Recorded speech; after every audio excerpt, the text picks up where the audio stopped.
नमस्कार, आपका बहुत स्वागत है हमारे खास कार्यक्रम राम नारायण राम में और मैं हूं आपके साथ अंशिका। दर्शकों, आज का एपिसोड में हम चर्चा करने वाले हैं अंतरिक्ष के बारे में। हमने प्रेसिडेंट को बहुत सुना है आकाश के बारे में बात करते हुए, आसमान के बारे में बात करते हुए, लेकिन आज अंतरिक्ष को समझेंगे कि अंतरिक्ष के बारे में बालक ब्रह्मचारी जी क्या कहते हैं, उनके नज़रिए से अंतरिक्ष क्या है। हमारे लिए तो ब्रह्मांड है, बहुत सारे तारे उसमें नज़र आते हैं, बहुत सारे हमें वहाँ पर तारे ही नज़र आते हैं, ग्रह नज़र आते हैं, लेकिन बालक ब्रह्मचारी की दृष्टि से देखें तो फिर अंतरिक्ष में क्या है। आज के इस कार्यक्रम में इसी पर चर्चा करने जा रहे हैं। हमारे साथ उपस्थित हैं संतान दल के प्रेसिडेंट शंकर सरकार जी और एक बहुत खास मेहमान संगीता मुखर्जी जी। बहुत बहुत स्वागत है आप दोनों। राम नारायण राम। चलिए कार्यक्रम की शुरुआत करते हैं। प्रेसिडेंट, आप हमेशा ही आकाश के बारे में तो बात करते रहते हैं, आसमान के बारे में आप बात करते रहते हैं। आज हम अंतरिक्ष के बारे में आपसे बात करेंगे।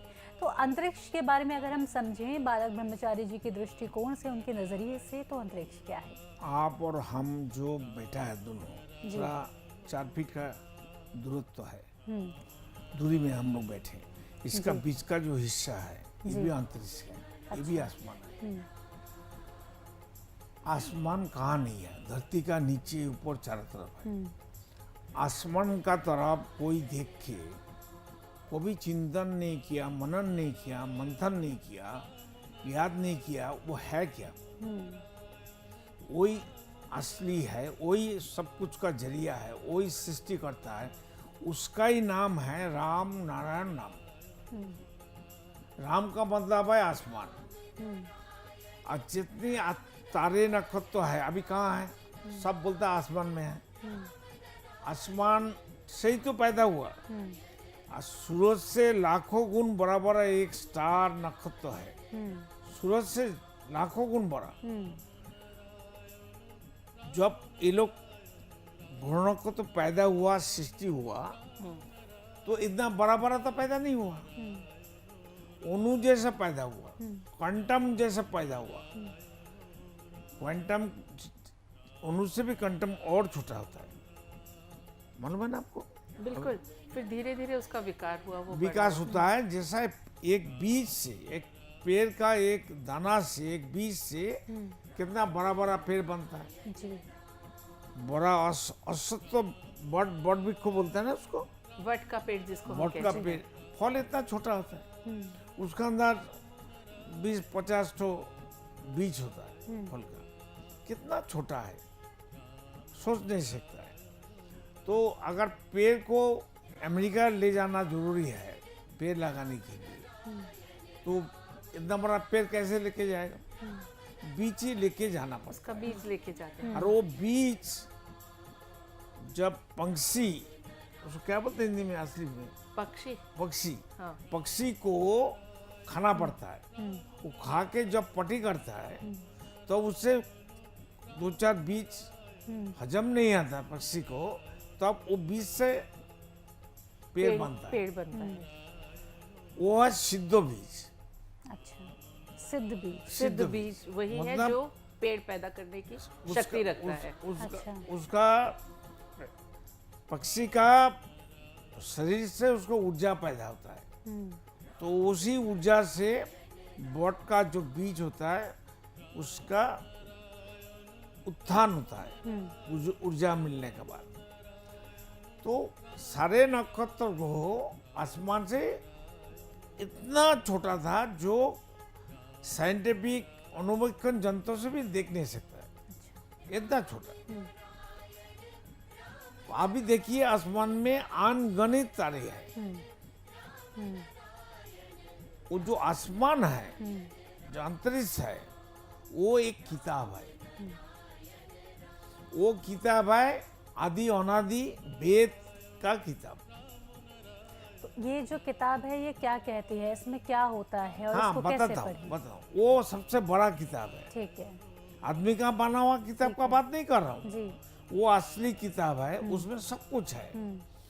उसमें कितना पन्ना है, पेज को क्या कितने पन्ने हैं? पन्ने हैं, अनगिनत। पन्ने कौन है, कहाँ है, क्या है?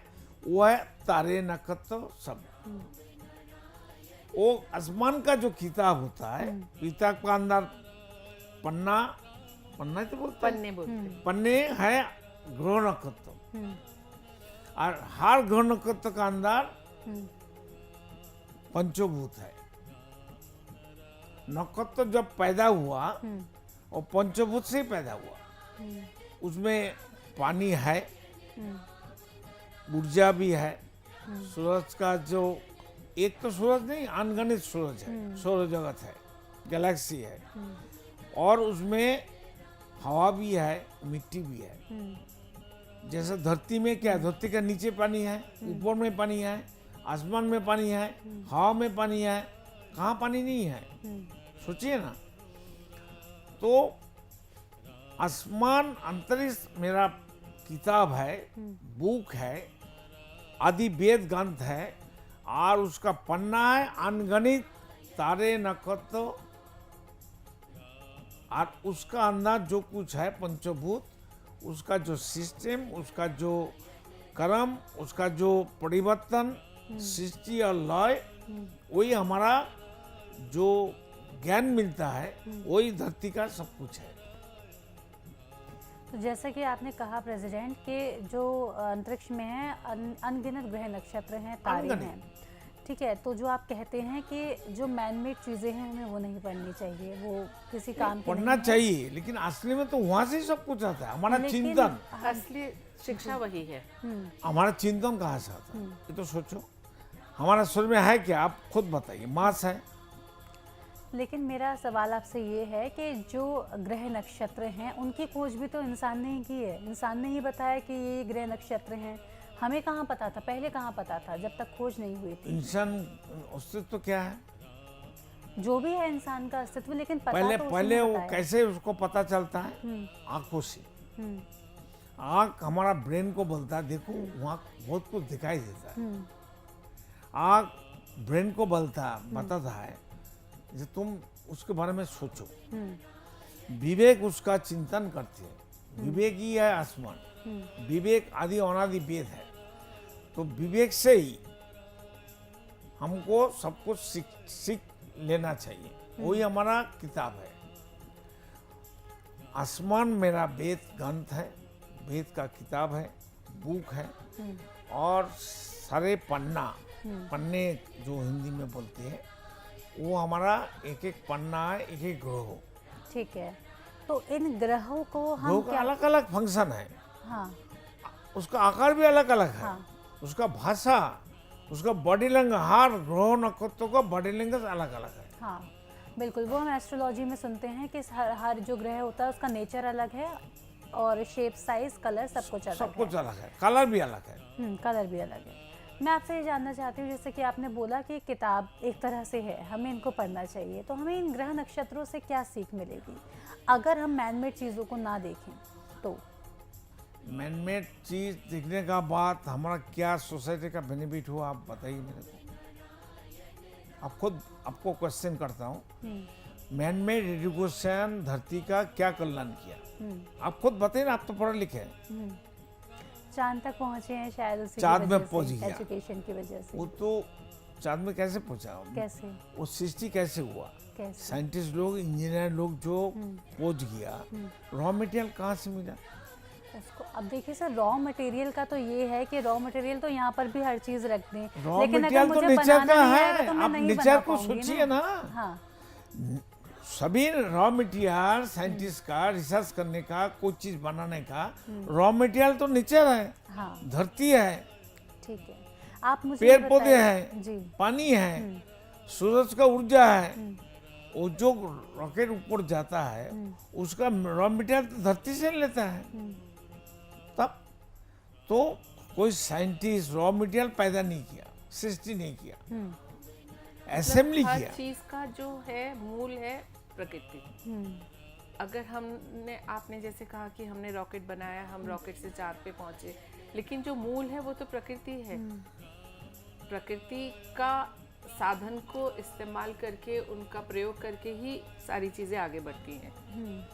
बिल्कुल, मैं आपकी बात से सहमत हूँ, लेकिन जो मैं आपसे सवाल पूछ रही हूँ वो हमारे दर्शकों के ही सवाल होते हैं। हाँ बोलिए ना। उनको कंफ्यूजन है, तो मैं ये चाहती हूँ कि वो कन्फ्यूज़न हमारी क्लियर हो, हमारे दर्शकों की क्लियर हो, क्योंकि जब हम किसी चीज़ पर बात कर रहे होते हैं, कंफ्यूज होते हैं ना, तो उस पर हम ट्रस्ट नहीं कर पाते हैं। तो मैं वो चाहती हूँ कि वो ट्रस्ट जो है वो बिल्ट होने लगा है, क्योंकि जब हम किसी पे ट्रस्ट कर रहे हैं, अगर मैं आप पे ट्रस्ट कर रही हूँ, मैं तभी आपसे कोई चीज़ पूछूंगी, कोई सवाल बिल्कुल। पूछूंगी।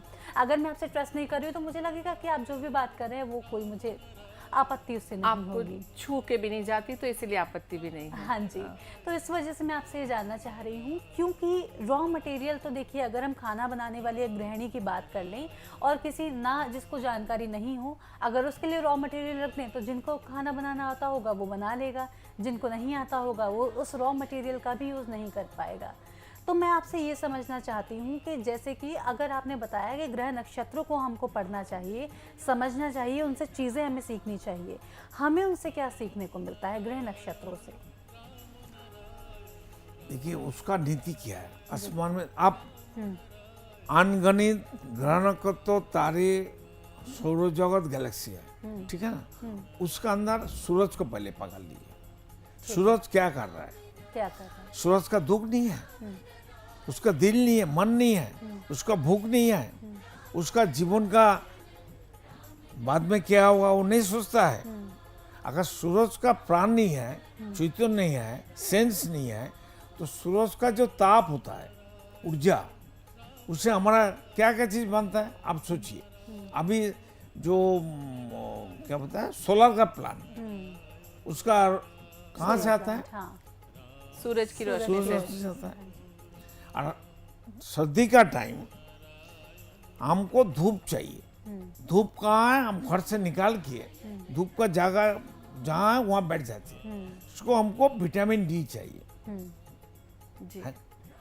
ये तो सोचो। हाँ, तो सूरज को पहले सोचो, जो हमारा ठीक से दिखाई देता है, और जो नक्षत्र और भी दूर में है। तो सूरज का जो कर्म है, उसका जो सेक्रीफाइस है, वो तो खुद ऊर्जा पैदा करता है खुद को खत्म करने के लिए। वो एक दिन खत्म हो जाएगा। सूरज जिंदगी भर कोई कभी नहीं रह सकता है। आसमान रहेगा जिंदगी भर, सूरज भी एक दिन खत्म हो जाएगा, डिस्ट्रॉय हो जाएगा। वो डस्ट पार्टिकल होते हुए जहां आसमान से आया आसमान में वहीं लीन हो जाएगा। विलीन हो जाएगा। समझ गया ना। फिर नया सूर्य पैदा हो जाएगा। जैसे हम लोग पैदा होती है, हम लोग मरते हैं, डेथ होते हैं, डेथ होना ही पड़ेगा। नहीं होगा तो सृष्टि आरंभ और अच्छा बुराई कैसे पता चलेगा? मृत्यु तो अनिवार्य है। हाँ। तो इसी कारण से प्रकृति का हर चीज, हमारा किताब का हर चीज प्रकृति का ही अनुसरण है। लेकिन वो आदमी का मैनमेड है ना, वो अपना अपना स्वाद मैनमेड में डाल दिया। हमारा बचपन का एजुकेशन आपको बताता हूँ। हम लोग 3-4 में जब पढ़ते थे, 3 क्लास और 4 क्लास में, हमारा मैथमेटिक्स था। इतना किलो चावल में इतना काकर मिलाने से इतना फायदा होता है। तो इतना फायदा करने के, रुपया फायदा करने के लिए कितना चावल में कितना काकर मिलाना पड़ेगा। ये तो एजुकेशन हम देखा है। तो एजुकेशन यही तो हमको सीख देता है। मतलब बचपन से ही भ्रष्टाचार सिखाया जा रहा है। समझ गया ना। एक्चुअल में क्या है, एजुकेशन जो कोई भी चीज मैनमेड हो, खाना पकाने वाला हो, सृष्टि करने वाला हो, साइंटिस्ट हो, विज्ञानी हो, वो हर वक्त खुद का स्वाद उसमें डाल देता है।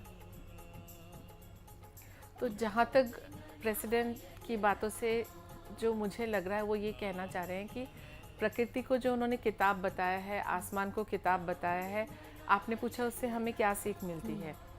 उससे हमें सीखने को ये मिलता है, प्रकृति का एक नियम है जो कि हम प्रेडिक्ट कर सकते हैं। मतलब कि एक सिस्टम से चलती है प्रकृति चीजें। का जो धारा है, उसका जो सैक्रिफाइस है, उसका एक नियम से वो चलती है, जो कि हम बिल्कुल अनडिसिप्लिन नहीं है। कह सकते हैं कि इसके बाद ये होगा, बरसात के बाद ये मौसम आएगा, फिर सर्दी आएगी, या प्रकृति में ये तारे का इस दिन सूर्य ग्रहण है, हम कैसे कह सकते हैं? क्योंकि हमें पता है कि जो है वो उस टाइम पे ही वो करेगी। है तब ना पता है। वो है और वो इतना निश्चित है, इतना स्थिर है कि वो उसी वक्त पे ही होता है। तो यही जो है एक सिस्टम एक दूसरे को जो बांधे हुए है, जैसे कि गुरुजी ने पहले भी बोला था कि इतने जो ऊपर हमारे नक्षत्र हैं वो एक दूसरे के साथ एक बैलेंस बना के चल रहे हैं। आज तक किसी से कोई ये नहीं हुआ कि हाँ टक्कर नहीं हुआ या उसने पृथ्वी ने 365 दिन ना करके एक दिन आगे पीछे अपना एक परिक्रमा पूरी करी, ऐसा कभी नहीं हुआ। तो उनसे हमें सीखना चाहिए। वही जिंदगी की मेन सीख है कि आप किसी जानवर को भी देख लीजिए, उनका एक पैटर्न होता है। जैसे हम अपने घर में कोई एक, जैसे हम पेट लाते हैं, समझिए हमने एक घर में डॉग रखा, तो हम कहते हैं कि ये इस ब्रीड का डॉग है तो इसका ये पैटर्न होगा। वो इस तरीके से इस चीज़ पे उसको गुस्सा आता है या उसको इस टाइम पे वॉक पे लेके जाना होता है, इसका ये रिएक्शन। सिर्फ एक हम इंसान हैं जिसका कोई पैटर्न नहीं है, क्योंकि हमें प्रकृति से कोई हम सीख लेते नहीं हैं। देखिए प्रकृति ये सूरज जो कर्म कर रहा है, सूरज का अपना ताकत है।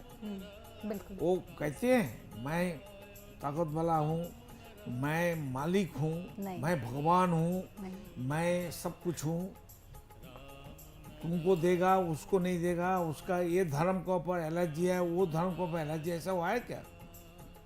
तो धरती में क्यों इंसान का है? इंसान कहाँ से मालिक बन गया? हिंदू धर्म मुस्लिम को नफरत करते हैं, नफरत वाला हिंदू को नफरत करते हैं, और क्रिश्चियन वाला धरती में ज़्यादा है। सभी अमेरिका, यूरोप और रशिया में जितना क्रिश्चियन धर्म का मानने वाला है, ये लोग ही तो राज कर रहा है। ये लोग धरती का सभी इंसान को कितोदास बना के रख दिया। जी। तो इसलिए पहले सूरज का धर्म कर्म, उनका सेक्रीफाइस, उनका जो कर्म का जो दृष्टांत देखने हमको मिलता है, वही हमारा असली किताब है। वो किताब को पढ़ना चाहिए, समझना चाहिए, वो दिल में बसाना चाहिए, उसको लेके रिसर्च करना चाहिए, साइंटिस्ट को, विज्ञानिक को, इंजीनियर को, सबको। और वो करना ही पड़ता है उसको। बिना सूरज से कोई सृष्टि नहीं हो सकता है। बिल्कुल प्रेसिडेंट, आपकी ये जो बात है मैं बिल्कुल से सहमत हूँ और इस चर्चा को हम आगे कंटिन्यू रखेंगे। फिलहाल इस एपिसोड में हमारे पास सीमित समय है और वो समय अवधि समाप्त हो चुकी है। आप दोनों को बहुत धन्यवाद देना चाहूँगी अपना कीमती समय देने के लिए। राम नारायण राम। दर्शकों, इसी के साथ आज के इस एपिसोड में इतना ही। आज के इस एपिसोड में हमने बात की है सूर्य के बारे में। हम ग्रह नक्षत्रों की भी बात कर रहे थे, अंतरिक्ष की बात कर रहे थे, जिसमें हम सूर्य पर ज़्यादा फोकस आज कर पाए हैं। लेकिन आपको परेशान नहीं होना है, बाकी के ग्रहों पर, नक्षत्रों पर भी बात करेंगे, लेकिन अगले एपिसोड में। तब तक के लिए आपको बने रहना है हमारे साथ। मुझे दीजिए इजाज़त। नमस्कार। आप देख रहे हैं हमारा खास कार्यक्रम राम नारायण राम शंकर सरकार जी के साथ राम नारायण रामशाह। यह एक महाध्वनि और बीज मंत्र है। यह सभी समस्या का संपूर्ण समाधान है। आप लोग इन्हें अपना के देखिए, मन और दिल में क्या प्राप्त हो रहा है। इस कार्यक्रम का विशेष उद्देश्य इसका प्रचार और प्रसार के साथ ही प्रत्येक मनुष्य की मुक्ति का मार्गदर्शन है और यह आपकी दिल की बात है। इस मार्ग पर पुण्य और मुक्ति निश्चित है। इस कार्यक्रम के माध्यम से संतान दल द्वारा चलाए जा रहे श्रेष्ठ सेवाओं से जुड़कर सबके कल्याण के लिए इस नए कार्य का हिस्सा बन सकते हैं और वृद्धाश्रम, गौशाला, गरीब और वंचित बच्चों की शिक्षा का भी सहयोग और समर्थन कर सकते हैं। संतान दल सबका एक ही परिवार है। अकाउंट नेम संतान दल, account number 266505000657, IFSC code ICIC 000265। पूरी तरह जानने के लिए आप संस्था के फोन नंबर पर संपर्क कर सकते हैं। Phone number 6291342066, 9836073503। Email ID santandal1960@gmail.com।